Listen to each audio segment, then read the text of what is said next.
Alhamdulillah, syukur kepada Allah Subhanahu wa taala. Setiap ujian yang diberikan oleh Allah, daripada sekecil-kecil ujian seperti kehilangan RM1 ataupun terkena sedikit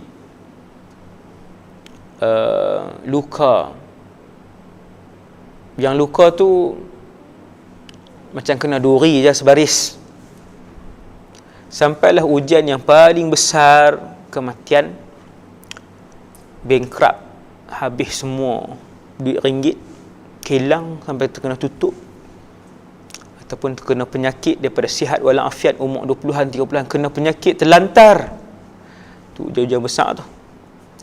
Ataupun kehancuran rumah tangga, daripada rumah yang bahagia tiba-tiba disebabkan orang ketiga hancur rumah tangga kita, rumah tangga kebahagiaan rumah tangga yang dah ada anak 3-4 orang. Semua ujian adalah petanda kasih Allah kepada orang yang diberikan ujian tersebut.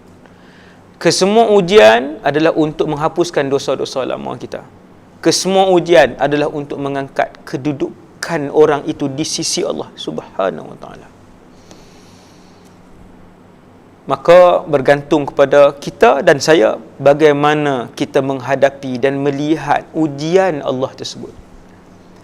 Tuan-tuan, ibu-ibu, ayah-ayah, saudara-saudari yang dirahmati Allah SWT sekalian, wabak COVID-19 ni satu ujian, azab untuk yang bukan Islam dan rahmat untuk orang Islam yang sekarang telah pun berada di negara kita. Dan sehingga hari ini 22 Mac 2020 sudah 1306 yang terbaru hari ini. Petang tadi punya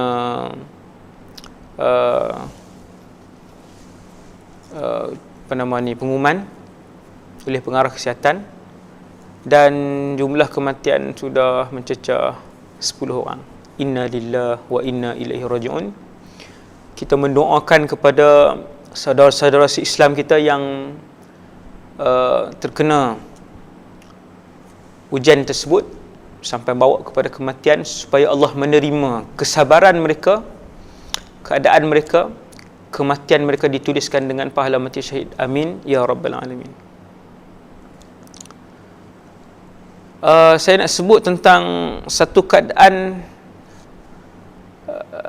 yang berlaku pada zaman Sayyidina Ali, iaitulah Sayyidina Ali dibunuh ketika solat subuh oleh seorang lelaki, bukan Yahudi, bukan Nasrani, tetapi seorang lelaki yang bernama Abdul Rahman ibn Muljam. Dan dia ni pada zaman Sayyidina Umar, ini hak bunuh ni bukannya munafik ke yang ataupun yang memang kita kenal sebagai penjenayah besar. Seorang ahli ibadah, bahkan pernah dilantik oleh Sayyidina Umar bin Al-Khattab pada zaman pemerintahan Sayyidina Umar untuk menjadi guru Quran yang dihantar ke Mesir. Dipilih, maksudnya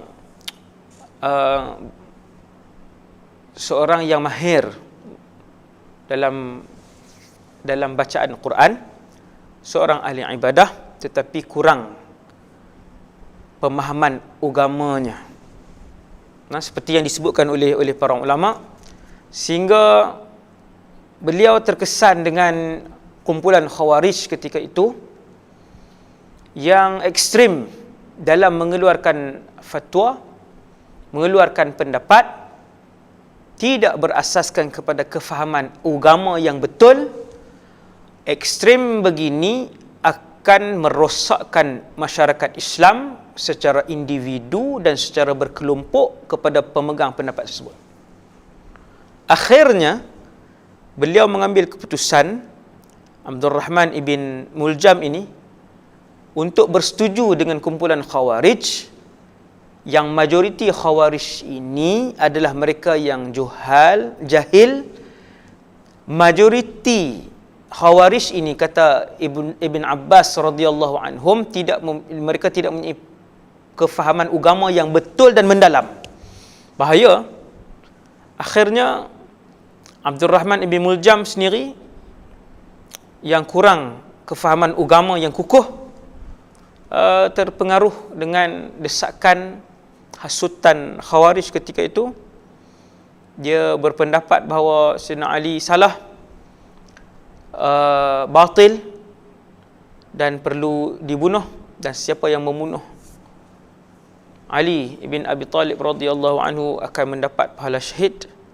Maka Abdul Rahman ibn Muljam mengambil tugas itu dan membunuh ketika pedang beliau menusuk badan Sayyidina Ali. Beliau membacakan ayat a'udzubillahi minasyaitonirrajim, wa minan nasi man yashri nafsahu ibtigha'a mardatillah wallahu raufun bil ibad.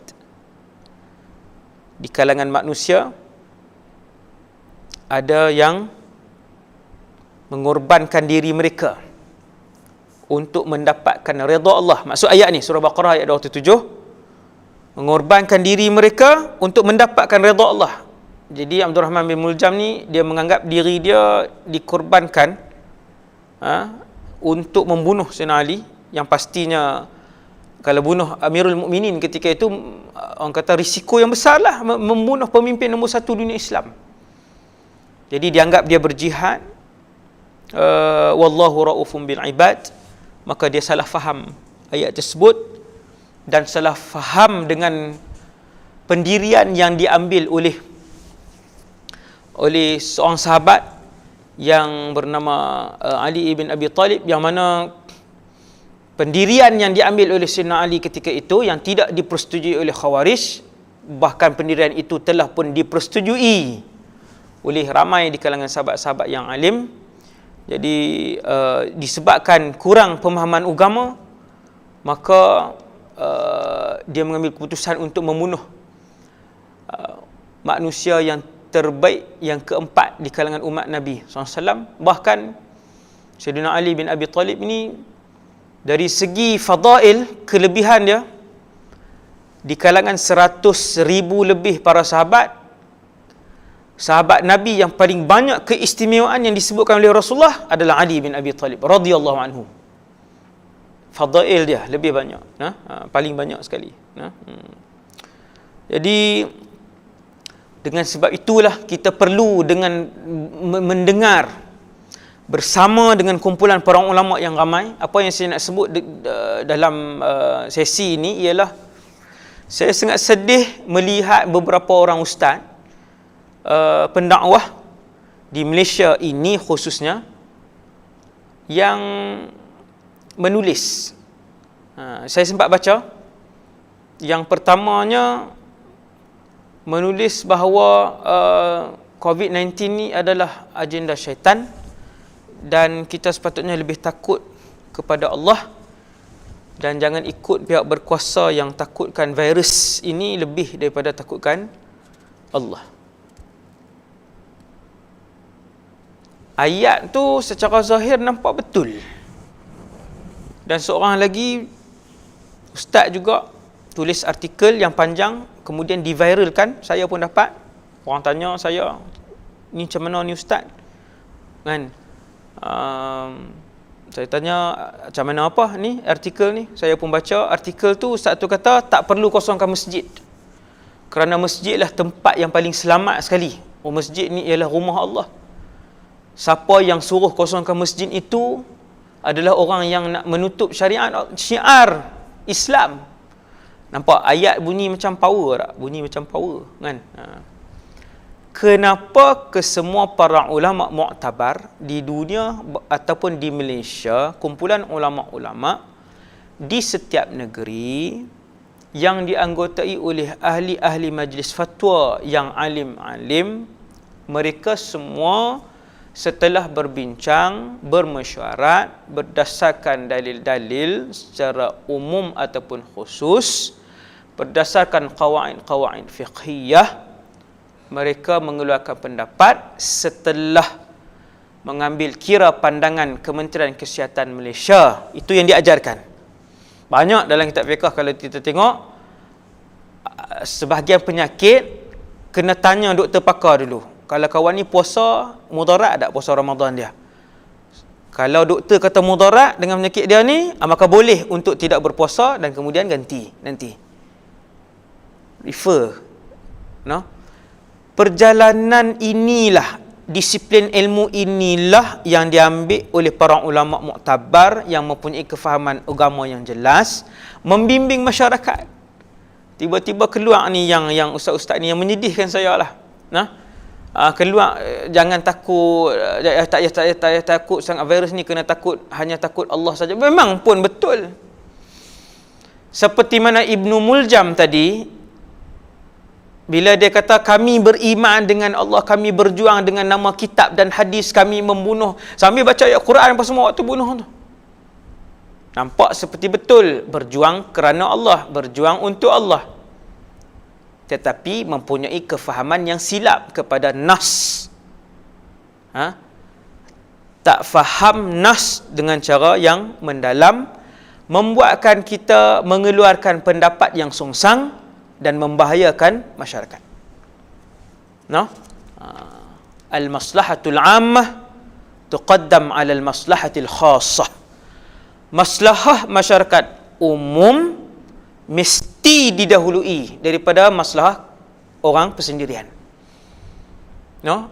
Geng yang panjat pagar nak mai semayang juga dalam masjid. Orang tak pergi semayang nak panjat pagar mai juga. Pasal apa ni ada orang duk bagi semangat ni. Buat takut virus, kena takut Allah saja. Panjat pagar. Buka kunci juga. Mai semayang juga, duduk ramai-ramai juga, boleh menyebabkan tersebar penyakit yang menyebabkan satu mudarat yang besar. Sedangkan ulama dah sepakat ad-dararu yudfa'u biqadri al-imkan. Ulama bahas darar ataupun mudarat itu mesti dihindari seboleh mungkin. Majlis ulama, ahli-ahli majlis fatwa dah rujuk dengan KKM macam mana dengan penyebaran wabak ni, jangkitan wabak ni setakat ni. Adakah sudah sampai masanya untuk tidak berhimpun di tempat? Ya, KKM kata ya, memang dah sampai masa.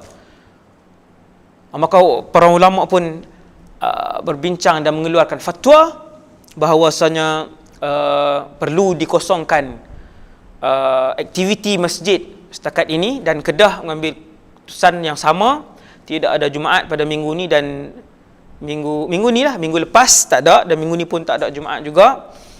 Kemudian kita tunggu nanti keputusan yang seterusnya. Patuh kepada pemerintah selama mana tidak berlanggar dengan syarak.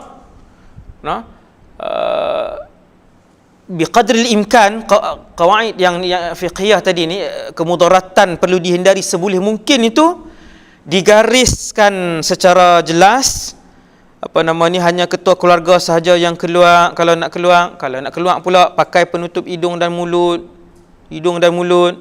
Elakkan bersalaman dengan orang lain, jarakkan kedudukan anda bila duduk ramai-ramai, pulang segera apabila selesai urusan. Itulah garis panduan sempurna yang diajarkan oleh para ulama. Maka saya nak pesan, bila jadi keadaan yang macam ni, yang meruncing macam ni, yang hampir kepada darurat macam ni, bersamalah dengan para ulama yang rabbaniyin, yang insya-Allah pendapat dan fatwa mereka akan dipandu oleh Allah Subhanahu wa taala. La tajtami'u ummati ala dalalah, tidak akan bersepakat umat ini di atas kesesatan. Dengan sebab itu, saya menasihatkan diri saya dan kita semua untuk sama-sama ikut panduan yang digariskan oleh para ulama, supaya kita tak terkeluar daripada lingkungan yang salah, memudaratkan orang lain, dan supaya kita, setiap tindakan kita diredai oleh Allah Subhanahu wa taala. Sekadar itu dulu. Assalamualaikum warahmatullahi wabarakatuh.